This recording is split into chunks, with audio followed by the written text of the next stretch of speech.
예. 우리 오른손 들고 치노벨리 믿음 선포 한번 하도록 하겠습니다. 하나님은 우리와 함께 하십니다. 하나님은 우리와 하십니다. 하나님은 하실 수 있습니다. 여기까지만 하려고 했는데 제가 심각한 그러한 일을 한번 겪었다 보니까 한 번 더 해야 되겠습니다. 그래서 자, 이제는 멘트를 좀 바꿔서 한 번 사는 인생 거룩하게 살겠습니다. 한 번 사는 인생 도전하며 살겠습니다. 한 번 사는 인생 웃으며 살겠습니다. 아멘. 예, 결심합시다. 예, 우리 삶의 목표로 정하고 나아가기 원합니다. 네, 오늘 우리 빌립보서 강해를 해나가고 있는데요. 오늘 8번째 시간입니다. 빌립보서는 우리가 기쁨의 서신이다 라고 말합니다. 오늘 그 기쁨의 이유가 무엇인가 제목에 목표가 주는 기쁨 이렇게 정해보았습니다. 여러분, 요즘은 사실 한국인으로 산다는 것이 참 기쁩니다. 그렇죠? 세계 어디를 가나 한국인 다 알아줍니다. 사실 우리 연세가 60 이상 되신 분, 특별히 미국에 오신 지 40년 이상, 30년 이상 이렇게 되신 분들은 그 당시에 미국에 왔을 때 정말 수모도 많이 겪었습니다. 코리아가 어디 있는지 사람들이 모른다고 놀리고 그랬던 시절들을 겪었습니다. 그런데 지금 대한민국이 정말 유명해졌습니다. K-팝이라고 하는 음악 장르뿐만 아니라요, 이제는 음식에도 K-푸드, 그리고요 영화도 넷플릭스에 한국 영화들이 그렇게 많이 올라가 있습니다. K-컬처라고 이제는 세계가 주목하는 시간이 되었습니다. 세계 어느 나라에 가도 이 태극기를 보면 코리아라고 다 이야기합니다. 얼마 전에는 미국의 영화 시상식에 우리 윤여정 씨, 배우가 상을 타지 않았습니까?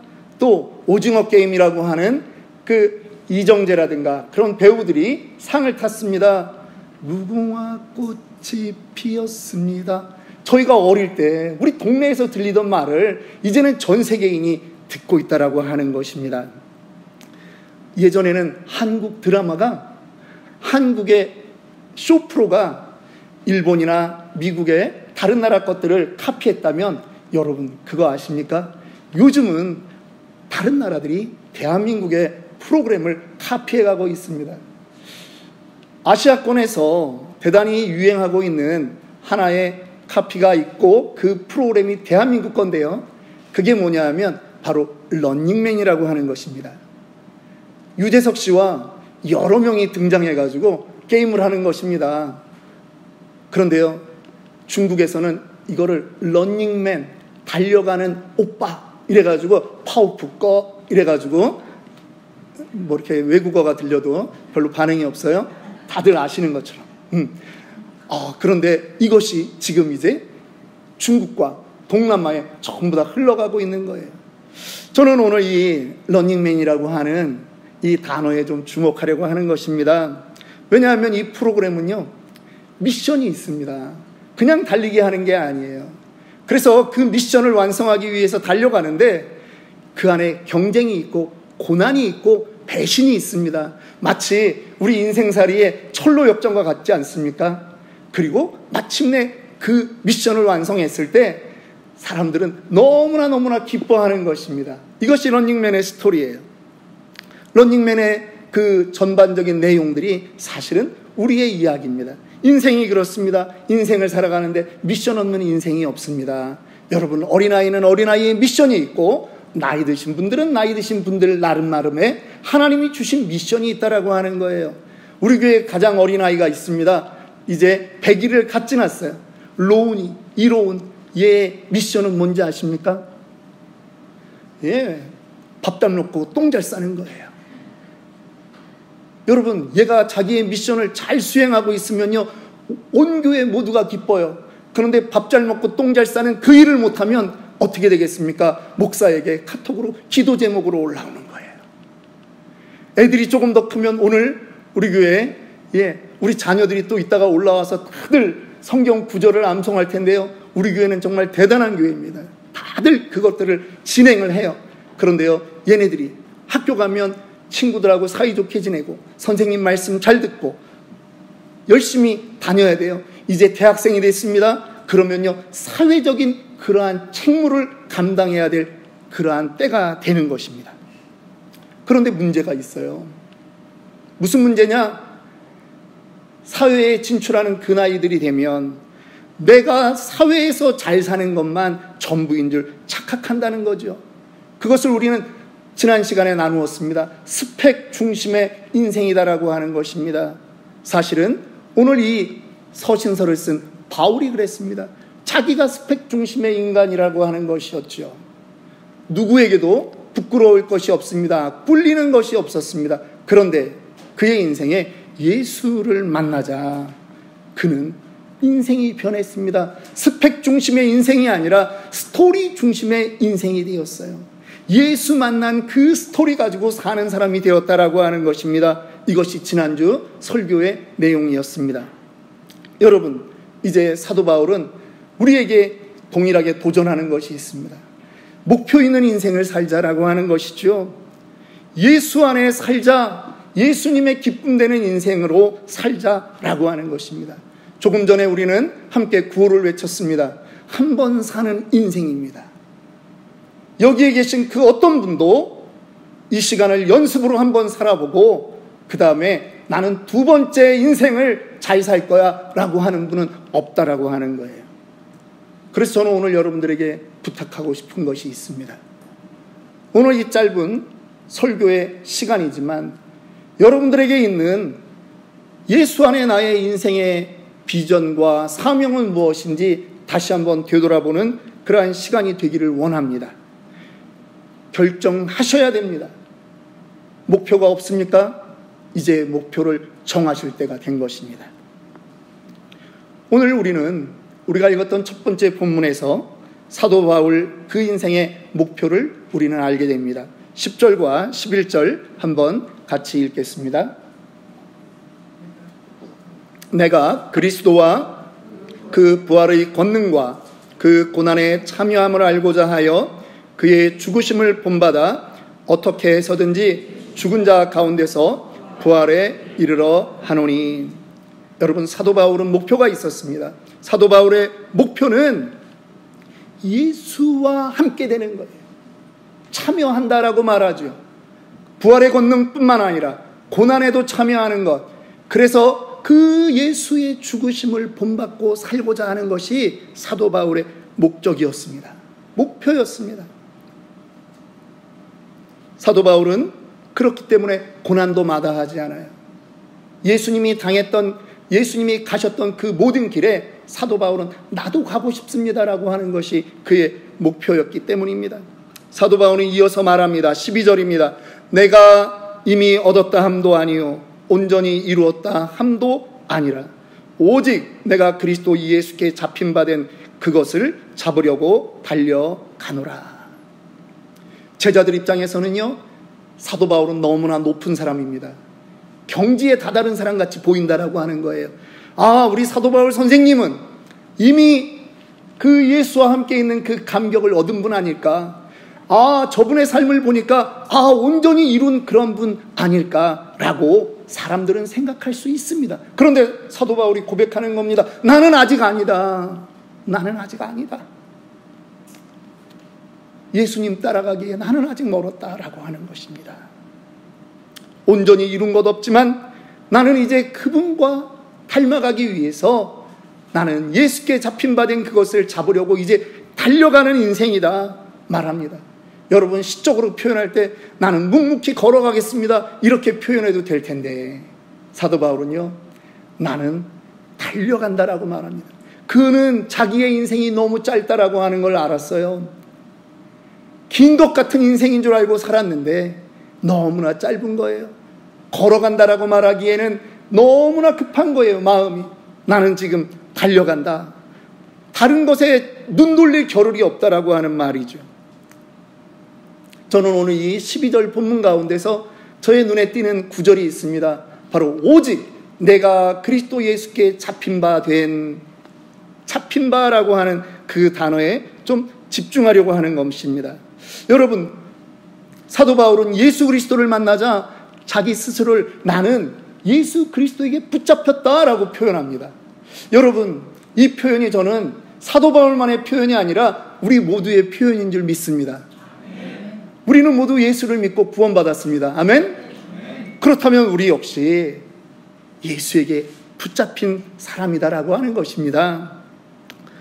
여러분, 신앙생활을 오래 하다 보니까 어떤 분들은 내가 예수 믿는 게 나의 잘남이 있는 것 같아요. 사실은 아니잖아요. 하나님께서 이미 우리가 죄인 되었을 때 우리를 위하여 그 아들을 보내시고 그 아들을 십자가에 달아 죽게 하심으로 그분의 사랑을 이미 확증하셨잖아요. 우리가 예수 믿기 전이란 말이에요. 그래서 우리가 예수 믿는 거는요, 그냥 내가 붙잡은 게 아니에요. 내가 그분에게 붙잡혀 있는 것이죠. 믿으십니까? 성도들 상담을 하다 보면 어떤 성도분들은 이렇게 말씀합니다. 목사님, 저는 안 믿는 건 아닌데 그렇다고 제 모습을 보면 믿는 사람의 그런 흔적이 잘 안 나타나고 저는 구원을 받았는지 안 받았는지, 우리 한국말로 하면 긴가 민가, 불어로 하면 알쏭 달쏭, 일어로 하면 아리 까리, 저는 그렇습니다. 막 이러시는 분들이 계세요. 여러분, 자꾸 내 모습에서 구원의 흔적을 찾으려고 하니까 내 모습에서는 안 나타나는 거예요. 내 모습에서 구원의 흔적을 찾는 게 아니라는 거예요. 우리는 모두 죄악의 그 도도한 강물 속에 우리는 전부 다 들어가 있는 존재 아니겠습니까? 여러분들, 홍수의 그 장면들을 생각해 보세요. 아이가 만약 그곳에 빠졌다고 생각하면 또 다른 아이가 뛰어들어가서 그 아이를 건질 수 있겠습니까? 아닙니다. 힘센 어른이 들어가야 그 아이를 건지는 거예요. 그 아이가 그 어른을 붙잡고 있는 게 아니라 그 강한 어른이 이 아이를 붙잡고 있는 거죠. 그래서 아이는 지칠지라도 어른은 놓지 않는 것이에요. 하나님 아버지 앞에 우리의 구원은 그렇다라고 하는 것입니다. 믿으십니까? 하나님의 강한 손이 여러분을 붙들고 있음을 믿으시기 바랍니다. 그래서 우리는 사도 바울과 같이 고백할 수 있는 거예요. 오직 내가 그리스도 예수께 잡힌 바 되었다. 지난 한 주를 여러분은 어떻게 사셨습니까? 주님께 칭찬받는 그런 인생으로 살았습니까? 잘했습니다. 그런데 돌이켜보니까 그렇게 못 살았습니까? 괜찮습니다. 주님이 여러분들을 붙들고 있는 그 손은 주님이 놓으시지 않는 것입니다. 여러분들의 상황과 형편이 아니라 주님의 의지가 여러분의 영혼을 여전히 천국까지 붙들고 인도하신다라고 하는 것입니다. 가만히 생각해 보니까 사람은요, 누구나 무엇인가 붙들리기를 원한다라고 생각이 드는 것입니다. 그래서 어떤 사람은 20대에 누군가 나를 좀 사랑해주고 나에게 와서 프로포즈를 좀 해주면 안 되겠느냐, 애인을 구합니다. 눈을 돌려봅니다. 누군가에게 선택되고 싶고 누군가를 선택하고 싶은 것이지요. 그런데 사람의 욕망은 거기서 끝나지 않습니다. 살다 보니까 또 그것으로 채워지지 않는 것이 있는 거예요. 또 다른 무엇인가가 나를 좀 채워줬으면 좋겠다 하는 것입니다. 그래서 어떤 사람은 예수로 채워지지만 어떤 사람은 예수 아닌 다른 것으로 채우려고 하는 것이 인생이다라고 하는 거예요. 무엇인가 있으면 안전하다, 평안하다, 그렇게 생각하는 거예요. 한 여인을 소개하고 싶습니다. 이 여자의 이름은 마틸드 루아젤이라고 하는 여자입니다. 아주 미모의 여인입니다. 돈이 많은 남자랑 결혼하기를 원했어요. 그런데 결혼은 그렇지 않았어요. 교육부 하급 관리와 결혼했습니다. 그런데 어느 날 이제 남편이 상관으로부터 초대를 받았습니다. 가든 파티에 참여하게 되었습니다. 그런데 이 여인이 생각해 보니까 내 몸에 정말 아름다운 그 드레스가 없는 거예요. 남편의 적금을 깨서 옷을 하나 장만했습니다. 옷을 사고 났더니 액세서리가 없는 거예요. 금반지가 없는 거예요. 저도 없네요. 이 여인은요, 금반지도 없지, 귀걸이도 없지, 목걸이도 없지, 너무나 불평불만이 올라오는 거예요. 아, 이런 잔치 자리에 가는데, 이런 파티에 가는데 좋은 것이 있으면 좋겠다. 그래서 자기의 친구 중에 가장 부자인 쟈니라고 하는 여인을 찾아갑니다. 그래서 너의 액세서리를 좀 빌려다오 부탁을 했더니 선뜻 보석함을 내주는 겁니다. 거기에 다이아몬드 목걸이를 하고 귀걸이를 하고 손에 반지를 끼고 브로치를 하고 이제 잔치에 참여했습니다. 파티가 새벽을 넘어갑니다. 파티를 마친 다음에 이 남편과 집에 왔습니다. 그런데 이게 웬일입니까? 다른 거는 있는데 목걸이가 없는 거예요. 목걸이가 없어요. 그 비싼 다이아 목걸이가 없는 거예요. 남편하고 급히 상의를 합니다. 그래서 다음날 잠도 못 자고 다음날 이제 자기가 살고 있는 그 작은 집을 저당을 잡히고 자기의 물건들을 팔아서 그 비싼 자기 친구가 빌려줬던 것과 아주 흡사한 다이아 목걸이를 사서 이제 그 집에 저녁에 갖다 주었습니다. 친구는 그것을 받자마자 열어도 안 보고 어제 즐거웠어? 하고 그냥 인사하고 보내는 것입니다. 그날부터 무려 10년 동안 이 마틸드 루아젤이라고 하는 여인과 그 남편은 인생에서 가장 쓴맛을 보는 그러한 고생을 했습니다. 투잡, 쓰리잡을 하면서 그 돈을 갚아야 되는 것입니다. 한 번의 허영심이 너무나 큰 대가를 가져왔습니다. 10년이 지났습니다. 이제는 그 돈을 다 갚았습니다. 내 집도 찾았습니다. 그리고 어느 날 이 여인이 몽마르트 언덕에서 자기의 그 친했던 친구 너무나 오랜만에 그 쟈니라고 하는 그 여인을 만났습니다. 그런데 쟈니 못 알아보는 거예요. 10년 동안 이 여자 얼굴이 너무 고생을 해서 얼굴이 변해버린 거예요. 아니 네가 어떻게 이렇게 변했니? 아니 왜 이렇게 늙었어?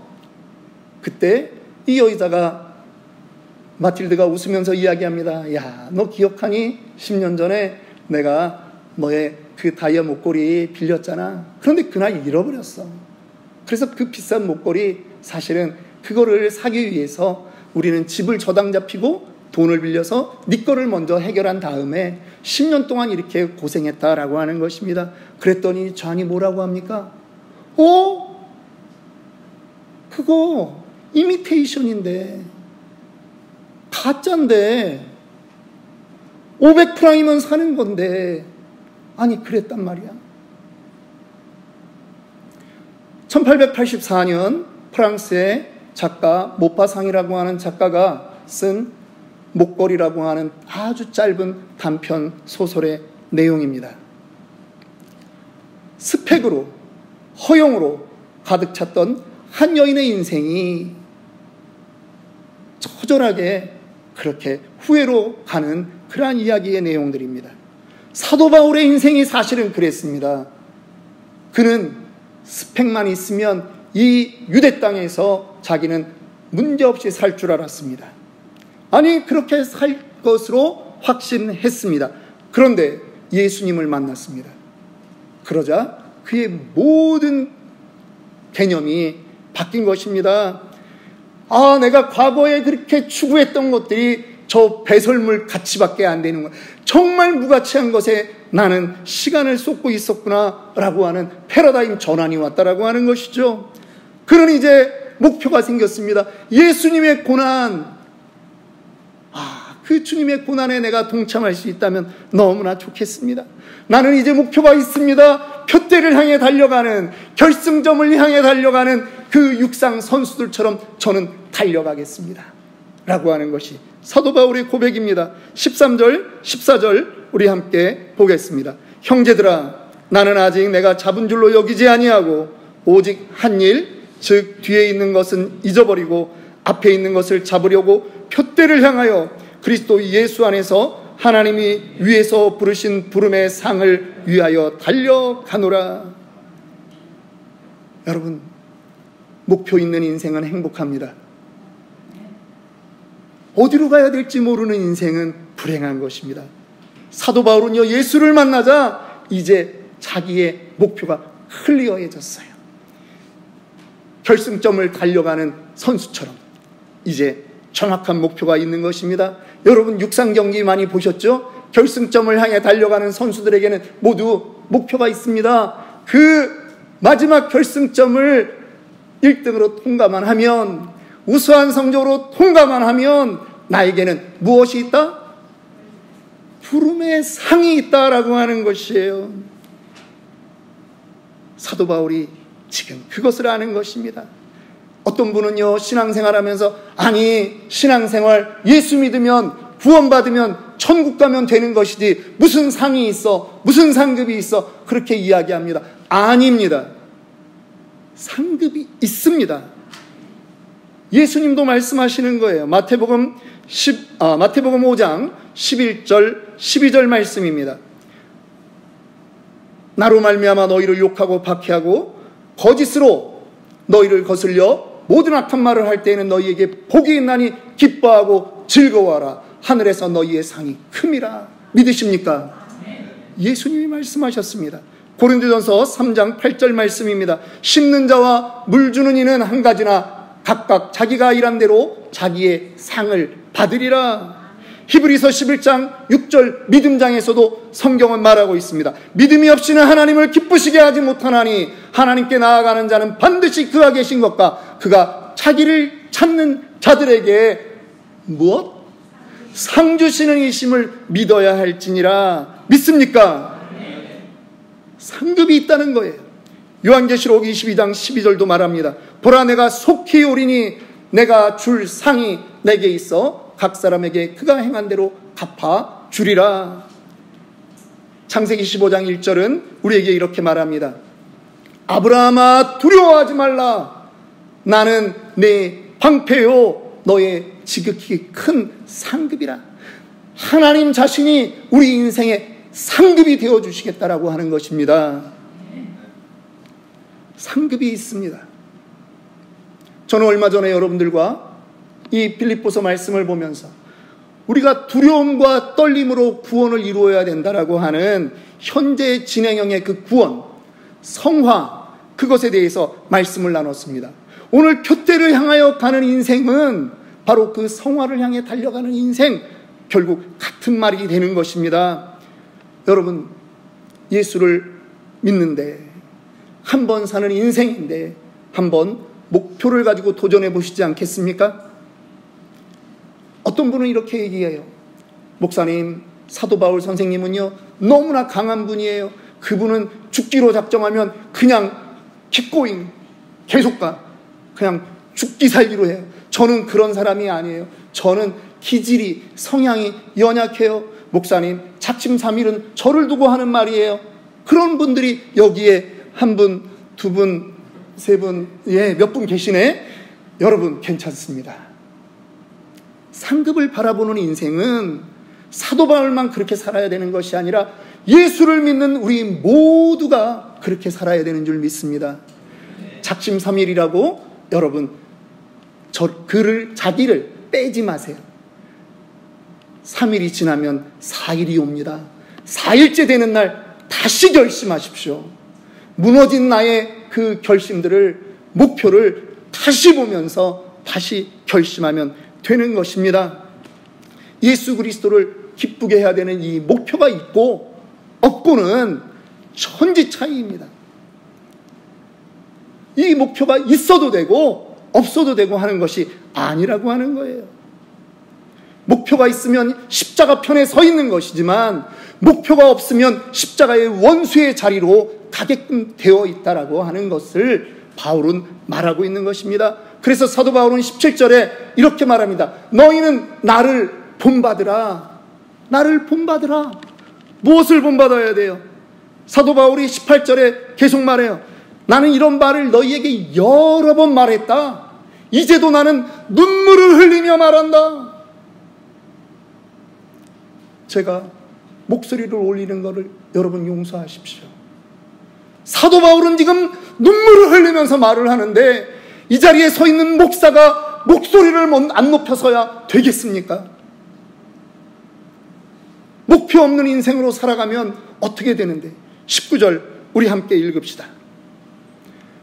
그들의 마침은 멸망이요 그들의 신은 배요 그 영광은 그들의 부끄러움에 있고 땅의 일을 생각하는지라. 예수님 기쁘게 하려고 하는 목표가 사라진 사람은 이렇게 살아간다라고 하는 것이에요. 땅의 일을 생각한다. 여러분 잠깐 생각하는 줄 아세요? 아닙니다. 영어 버전으로 보니까 땅의 일을 생각한다라고 하는 말은 their mind set on earthly thing이에요. 예, 발음에 너무 신경 쓰지 마세요. 예. 그런데 이 뜻은 뭐예요? 그들의 마음이 뭐에 있어요? 오로지 어디에? 땅의 것에만 고정되어 있다라고 하는 거예요. 세팅되어 있다라고 하는 거예요. 뭔 말을 해도 입에서 나오는 말은 자랑밖에 없는 거예요. 영적인 자랑 아니고 육적인 자랑만 나온다는 거예요. 여러분 이 땅이 전부라면 그렇게 살아도 괜찮죠? 뭐가 문제겠습니까? 이 땅이 전부라면 그렇게 살아가는 것 괜찮습니다. 그런데 20절에 사도 바울이 말하잖아요. 우리를 격려하기 위해서 사도 바울이 우리에게 말하잖아요. 그러나 우리의 시민권은 하늘에 있는지라 거기로부터 구원하는 자 곧 예수 그리스도를 기다리노니. 여러분 저와 여러분들은요 이 땅에서 여러분들이 미국 시민권이 있는지 없는지 저는 관심이 없어요. 그런데 우리의 시민권은 무엇이라고요? 하늘에 있습니다. 할렐루야. 우리가 이 땅에 소망 두면 안 되는 이유예요. C.S. 루이스는 순전한 기독교라고 하는 책에서 이렇게 말하고 있습니다. 만약 이 세상이 우리가 살 수 있는 유일한 곳이라면 이 세상에 대한 애착은 건강한 것입니다. 그러나 우리가 영원한 곳으로 가는 길에 잠시 들리는 곳이라면 이 세상에 대한 과도한 애착은 불필요하고 해로운 것입니다. 여러분 학자의 말이지만 믿으십니까? 예.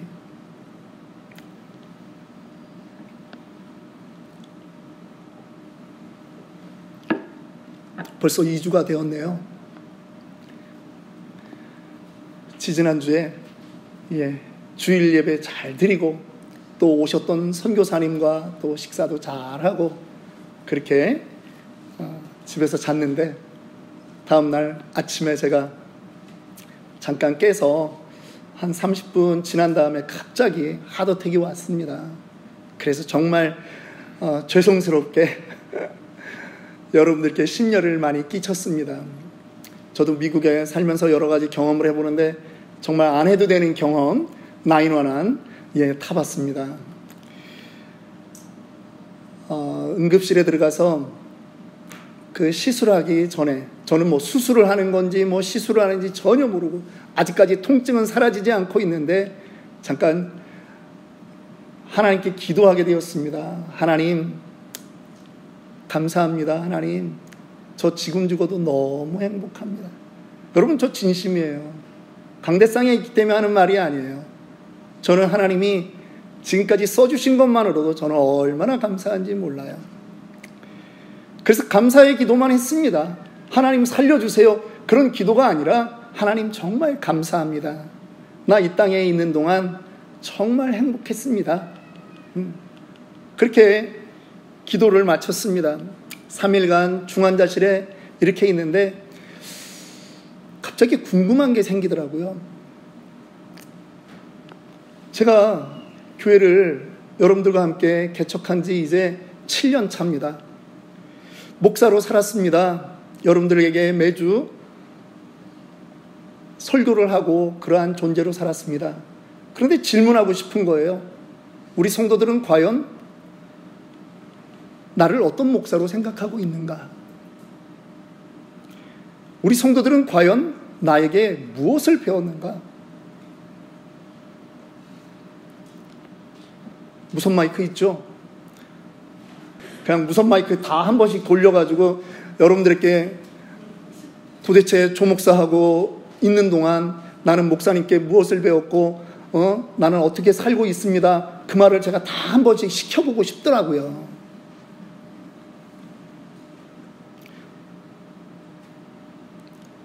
아니 그저 우리의 관계가, 우리의 인연이 그냥 스쳐 지나가는 그러한 인생이라면 여러분, 저는 이 자리에 서 있을 의미가 없습니다. 일주일에 한 번 이 자리에 서서 설교하기 위해서 그렇게 눈물 흘리며 준비하고 애쓰는 그런 것이 필요가 없습니다. 그런데 저에게 소망이 있거든요. 저의 소망은 여러분들에게 기대하는 것이에요. 제가 박사가 되고 교수가 되고 더 유명한 목사가 되고 하는 것이 저의 소망이 아닙니다. 저는 우리 성도들이 예수님의 기쁨 되기 위해서 예수님의 그 명령에 순종하며 살아가는 그것, 저는 그것에 저의 온 기대를 걸고 있다라고 하는 것입니다. 얼마 전에도 저는 여러분들에게 말씀드렸습니다. 저에게 좌우명이 있습니다. 저희 집의 식탁 자리 제가 앉는 그 뒷벽에는 몇 년째 붙어있는 커리큘럼이 있고 그 맨 위에 한 줄의 문장이 있습니다. 저의 좌우명이에요. 나는 우리 성도들이 예수님의 제자 되어 영혼구원에 헌신함으로 하나님의 큰 상급을 받게 한다. 이것이 저의 사명이고 목표인 것입니다. 어느 날 저도 예수님 옆에 있을 때 여러분들이 만약 저보다 늦게 천국에 올라온다면 예수님 옆에서 여러분들의 이름이 불려질 때 제가 이렇게 하지 않겠습니까? 예수님, 저 친구, 저 사람, 저분, 예, 우리 교회 성도예요. 제 성도예요. 그럴 때 제가 듣고 싶은 한마디 말이 있어요. 이야, 정말 잘 가르쳤구나. 너에게 배운 너의 성도가 너의 가르침대로 나를 기쁘게 하는 그 인생을 살아서 정말 큰 상급을 내가 주게 되니 너무 기쁘다라고 하는 그 예수님의 말을 제가 옆에서 듣고 싶은 거예요.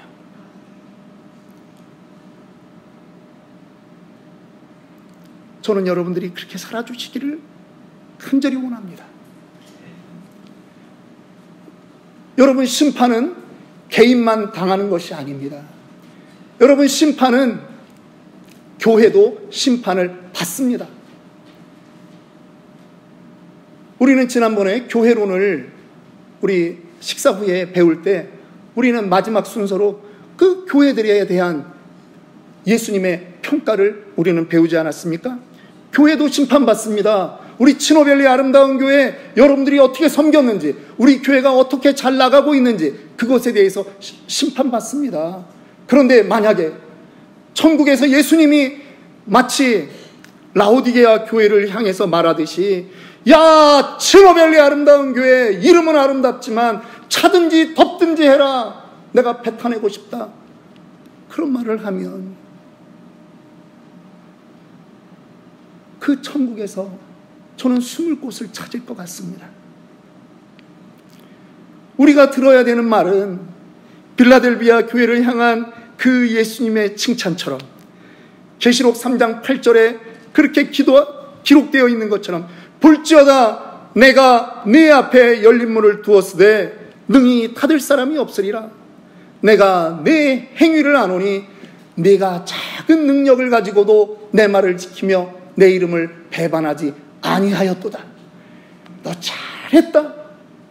너 잘 살았다. 치노밸리 아름다운 교회, 너는 작지만 작은 교회가 아니야 라고 주님이 엄지손가락 이렇게 한번 척 올려주시는 그거, 심판날에 제가 보고 싶은 장면이 바로 그것이라는 거예요. 여러분에게는 어떤 목표가 있으십니까? 신약의 런닝맨이 사도 바울이었다라면 구약의 런닝맨을 한 명 소개하고 말씀을 마치겠습니다.